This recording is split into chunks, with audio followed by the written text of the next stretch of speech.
inyong lahat. Welcome to our vlog. So, ang i-share ko naman sa inyo ngayon guys is step by step paano mag-apply as domestic helper abroad.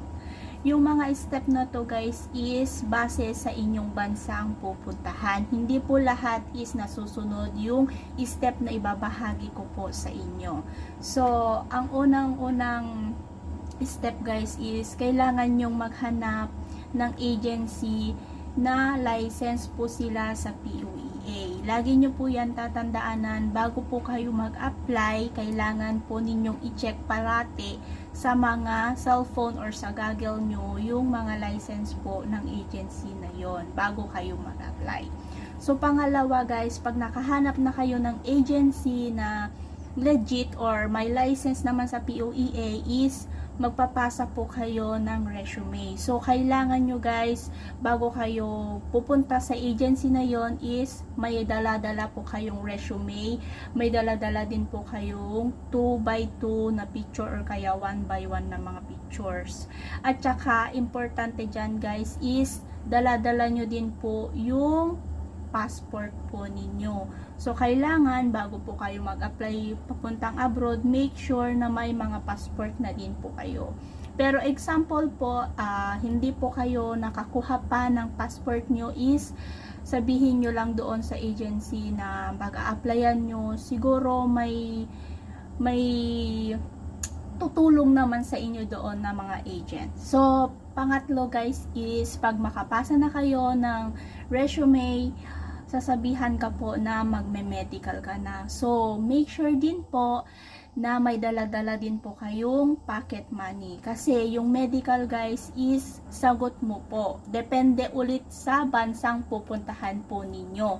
Kung sagot mo po yung medical, make sure may dala na po kayong pera. Pero kung yung agency nyo is free naman yung medical is mas better po.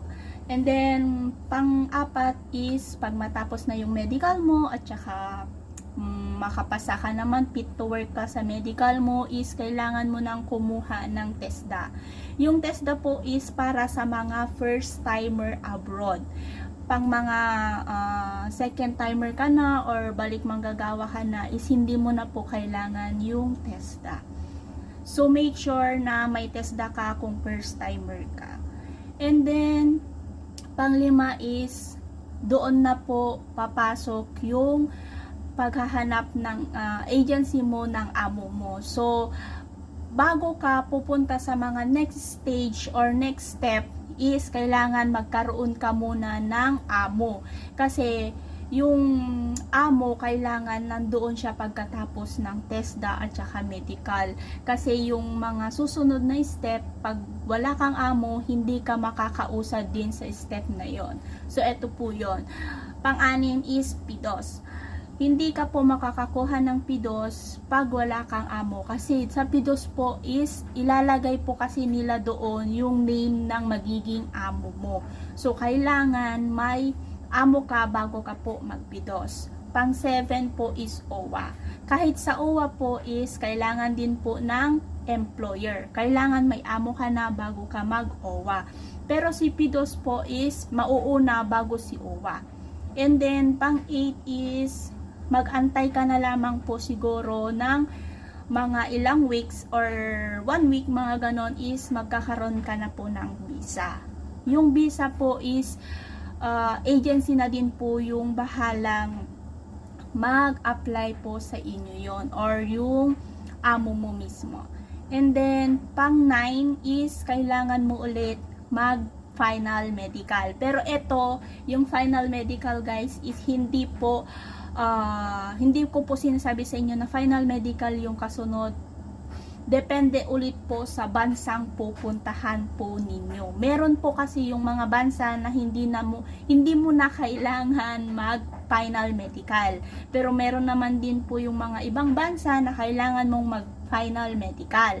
Pag fit to work ka ulit doon, ang next po is mag-aantay ka na lang po ng flight mo. Pero bago ka po makapag-flight, 1 day before your flight, kailangan mo ulit po siyang mag-PT. Yun po yung pang-10. PT po ulit. And then yung panghuli is yung araw na ng flight mo, or ibubok ka na nila ng flight mo kung kailan yung magiging flight mo. Ang gulo, diba? Yun nga po.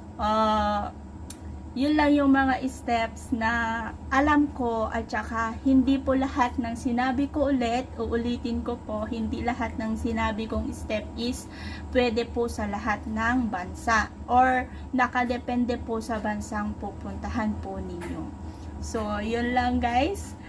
Maraming salamat po ulit, at sana makatulong po yung tips na to. Thank you for watching!